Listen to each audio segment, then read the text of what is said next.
समसामयिकी के विशेष अंक राष्ट्रीय खेल पुरस्कार 2020 को लेकर मैं आपके बीच में उपस्थित हूं। कोरोना संकट के बीच में राष्ट्रीय खेल दिवस 29 अगस्त को 2020 के लिए राष्ट्रीय खेल पुरस्कार की घोषणा की गई, वितरण किया गया। घोषणा इसके पूर्व में किया गया था। वर्चुअल मोड में इस बार इसका वितरण कार्य हुआ। तो विशेष बात जो इस वर्ष की रही कि इस बार कोरोना संकट के कारण राष्ट्रीय खेल पुरस्कारों का वितरण वर्चुअल मोड में किया गया। राष्ट्रपति आवास से, राष्ट्रपति भवन से इसका वितरण कार्य किया गया।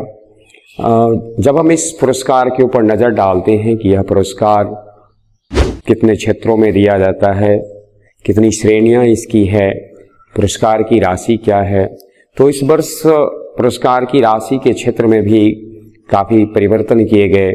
खेल मंत्री, जो केंद्रीय खेल मंत्री हैं किरण रिजिजू ने ऐसा कहा कि जब सारे क्षेत्रों में जब पुरस्कार राशि की वृद्धि हुई है तो खिलाड़ियों को भी प्रोत्साहित करने के लिए इस क्षेत्र में भी पुरस्कार राशि में वृद्धि की जानी चाहिए। और इसको देखते हुए उन्होंने राष्ट्रीय खेल पुरस्कारों की जो 6 श्रेणियां हैं, इनमें से 4 श्रेणी में काफ़ी परिवर्तन किया और काफ़ी इजाफा किया खेल की पुरस्कार की राशि में। हम सबसे पहले इसके अतीत पर अगर नज़र डालें तो राष्ट्रीय खेल पुरस्कार की ज़रूरत क्या है, इसकी आवश्यकता क्या है। आज़ादी के बाद से ही महसूस किया गया कि युवाओं में जहां खेल स्वास्थ्य के लिए आवश्यक है, वही खेल के से अनुशासन भी विकसित होता है। और इसको ध्यान में रखकर समय समय पर इसमें नई नई श्रेणियां जोड़ी गई। और सबसे पहले यह खेल पुरस्कार मौलाना अबुल कलाम आज़ाद ट्रॉफी की शुरुआत की गई 1956-57 से। यह ट्रॉफी विशेष रूप से यूनिवर्सिटी को दिया जाता है, एक किसी एकल पुरस्कार नहीं है, यह विश्वविद्यालय को दिया जाता है। और इस वर्ष इस पुरस्कार को पंजाब यूनिवर्सिटी को प्रदान किया गया। कालांतर में 1961 ईस्वी में अर्जुन पुरस्कार को लाया गया, खिलाड़ियों को मिला जाने वाला पुरस्कार है। फिर हम बाद आगे बढ़ें तो 1950 ईस्वी में प्रशिक्षकों को, खेल विभाग के जो प्रशिक्षक होते हैं उनको दिया जाता है द्रोणाचार्य पुरस्कार। तत्पश्चात राजीव गांधी खेल रत्न पुरस्कार की शुरुआत 1991-92 में हुई। यह वर्तमान में राष्ट्रीय खेल पुरस्कार की श्रेणी में दिया जाने वाला सर्वोच्च या सर्वश्रेष्ठ पुरस्कार कहा जाता है। अर्थात अभी वर्तमान में जितने पुरस्कार प्रदान किए जाते हैं राष्ट्रीय खेल पुरस्कार में, उसमें राजीव गांधी खेल रत्न पुरस्कार राशि के दृष्टिकोण से सबसे श्रेष्ठ पुरस्कार है और इसे खेल रत्न पुरस्कार की श्रेणी में उच्च स्थान प्राप्त है। 1991-92 से यह दिया जाता है। 2002 ईस्वी से ध्यानचंद पुरस्कार दिया जाता है और 2009 ईस्वी से राष्ट्रीय खेल प्रोत्साहन पुरस्कार दिया जाता है। खेल दिवस 29 अगस्त को मनाया जाता है और इसी दिन इसका वितरण किया जाता है। ध्यान में रखेंगे कि 29 अगस्त मेजर ध्यानचंद, हॉकी के जादूगर, जिन्होंने देश और दुनिया में भारत का नाम काफ़ी ऊंचा किया हॉकी के क्षेत्र में, उनके जन्मदिन के सम्मान में राष्ट्रीय खेल दिवस मनाया जाता है। और इसी दिन राष्ट्रीय खेल पुरस्कारों की का वितरण किया जाता है।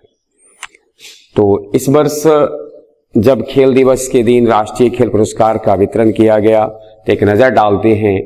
राजीव गांधी खेल रत्न पुरस्कार जिसकी राशि पहले 7.5 लाख थी, जो हम ब्रैक कोष्ठ में लिखा गया राशि है वह पूर्व की राशि है।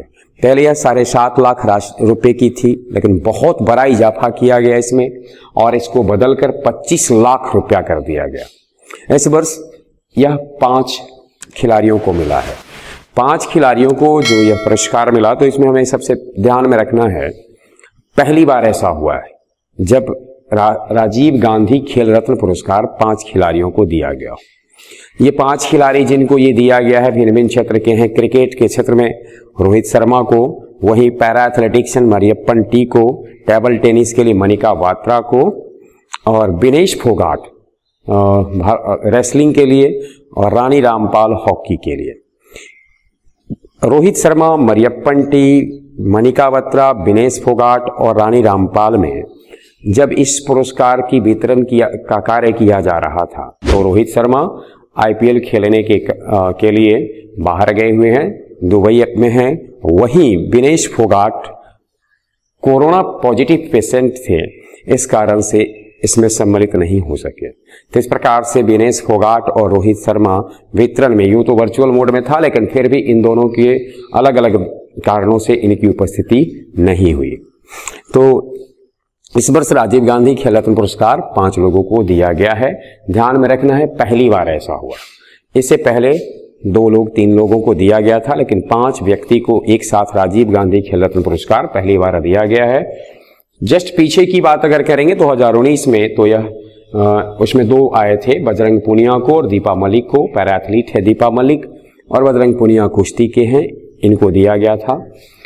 जब हम राजीव गांधी खेल रत्न पुरस्कार के बाद अर्जुन पुरस्कार पर आएंगे तो इसकी पुरस्कार राशि भी पिछले वर्ष तक 5 लाख रुपए थी, जिसे बढ़ाकर 15 लाख रुपया कर दिया गया है और इस बार 27 खिलाड़ियों को अर्जुन पुरस्कार दिया गया है। द्रोणाचार्य पुरस्कार 2 श्रेणी में दिया जाता है, बहुत ध्यान में रखना है। द्रोणाचार्य पुरस्कार एक लाइफ टाइम अचीवमेंट के लिए और दूसरा रेगुलर प्रशिक्षक के लिए है। तो रेगुलर प्रशिक्षण के लिए 5 लाख रुपए पहले था, जिसे बढ़ाकर 10 लाख कर दिया गया है, और जो लाइफ टाइम अचीवमेंट के लिए दिया जाता है उसकी पुरस्कार राशि 5 लाख रुपए थी, जिसे कि बढ़ाकर 15 लाख कर दिया गया है। तो इस प्रकार से लाइफ टाइम के लिए यानी आजीवन और एक है नियमित। तो आजीवन खेल द्रोणाचार्य पुरस्कार जब मिलता है तो 15 लाख की राशि है। इस वर्ष जब हम विचार करेंगे 3 ऐसे प्रशिक्षक हैं जिनको कि लाइफ टाइम के लिए मिला है और 3 ऐसे प्रशिक्षक हैं जिनको कि नियमित रूप से मिला है। 3 प्रशिक्षक जिनको लाइफ टाइम श्रेणी में द्रोणाचार्य पुरस्कार दिया गया क्रमशः हैं शिव सिंह, नरेश कुमार, धर्मेंद्र तिवारी।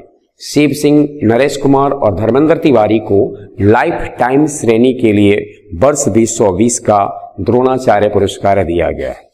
नियमित श्रेणी में कुलदीप कुमार झांडू, जसपाल राणा, योगेश मालवीय इसके को दिया गया है इस बार द्रोणाचार्य पुरस्कार। द्रोणाचार्य पुरस्कार के बाद जब हम ध्यानचंद पुरस्कार की बात करें, 2002 ईस्वी से यह दिया जाता है। खिलाड़ियों को मिलने वाला यह पुरस्कार है। 19 खिलाड़ियों को इस बार दिया गया है और इसकी पुरस्कार राशि में भी इजाफा किया गया है, 2 गुना कर दिया गया। पहले 5 लाख रुपए की थी, जिसे बढ़ाकर अब 10 लाख रुपए कर दिया गया है। 6 पुरस्कार जो दिए जाते हैं 6 श्रेणी में, इसमें से राष्ट्रीय खेल प्रोत्साहन पुरस्कार दरअसल यह किसी संस्था को या किसी ऐसे व्यक्ति को या कॉरपोरेट सेक्टर को दिया जाता है जो खेल के प्रोत्साहन के लिए काम करते हैं, खेल को तरक्की के लिए, खेल की उन्नति के लिए कार्य करते हैं। इसकी 4 श्रेणियां हैं जिसमें ये दिया जाता है और इसमें पुरस्कार की कोई राशि नहीं दी जाती है, वरन उन्हें एक मानपत्र और ट्रॉफी प्रदान की जाती है कि आपने खेल को बढ़ावा दिया है, इजाफा दिया है, किया है, उसको प्रोत्साहित किया है, इसलिए हम आपका सम्मान करते हैं। और खेल मंत्रालय, केंद्र सरकार सम्मान स्वरूप मानपत्र और ट्रॉफी उनको प्रदान करती है। मौलाना अबुल कलाम आजाद ट्रॉफी के संदर्भ में हमने कहा ही कि यह विश्वविद्यालय को दिया जाता है। हम जब एक नज़र डालते हैं इससे जुड़ी कुछ अन्य चीज पर, रोहित शर्मा इस वर्ष क्रिकेट के क्षेत्र में उनको राजीव गांधी खेल रत्न पुरस्कार दिया गया और ये चौथे क्रिकेटर बने जिनको कि राजीव गांधी खेल रत्न पुरस्कार दिया गया। ये राजीव गांधी खेल रत्न पुरस्कार के चौथे क्रिकेटर हैं। पहले सचिन तेंदुलकर थे, दूसरे महेंद्र सिंह धोनी रहे हैं, तीसरे विराट कोहली रहे हैं और चौथा में रोहित शर्मा हैं। जब हम बात करते हैं पहले राजीव गांधी खेल रत्न पुरस्कार की, जब इसकी शुरुआत की गई थी 91-92 में, तो पहला पुरस्कार गया था विश्वनाथन आनंद को, जिनका रिश्ता शतरंज खेल से है। काफ़ी भारत का नाम उन्होंने बढ़ाया है शतरंज के क्षेत्र में। ग्रैंड मास्टर भारत के विश्वनाथन आनंद प्रथम राजीव गांधी खेल रत्न पुरस्कार प्राप्त करता थे। इसके बाद एक नज़र हम डालते हैं कि आखिर किसको ये पुरस्कार प्रदान किया जाता है। तो पुरस्कार प्रदान करने वाली संस्था है खेल मंत्रालय, भारत सरकार।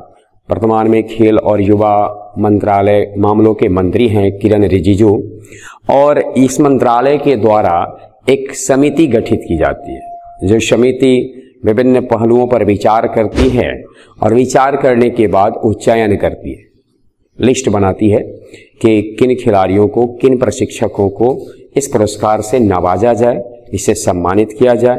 2020 के लिए जब राष्ट्रीय खेल पुरस्कार चयन समिति का गठन किया गया तो सुप्रीम कोर्ट के सेवानिवृत्त न्यायाधीश मुकुंदकम शर्मा, ध्यान रखेंगे, मुकुंदकम शर्मा को उस चयन समिति का अध्यक्ष बनाया गया और उसी चयन समिति की सिफारिश पर राष्ट्रीय खेल पुरस्कार 2020 की 29 अगस्त से पूर्व में ही इसकी घोषणा की गई और 29 अगस्त राष्ट्रीय खेल दिवस के अवसर पर इस पुरस्कार का वितरण कार्य किया गया।